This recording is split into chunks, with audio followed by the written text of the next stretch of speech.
हारूनाबाद से भाई मोहम्मद अबू बकर साहब लिखते हैं, मुफ्ती साहब हमारे मुआशरे में आम दस्तूर है कि दूल्हे को सोने की अंगूठी पहनाई जाती है।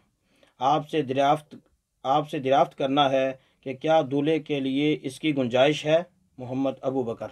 नहीं मेरे मोहतरम भाई, अल्लाह के रसूल सल्लल्लाहु अलैहि वसल्लम ने फरमाया कि मेरे उम्मत के मर्दों पर सोना हराम है। आप अलैहिस्सलातु वस्सलाम के एक हाथ में सोना था और एक हाथ में रेशम था।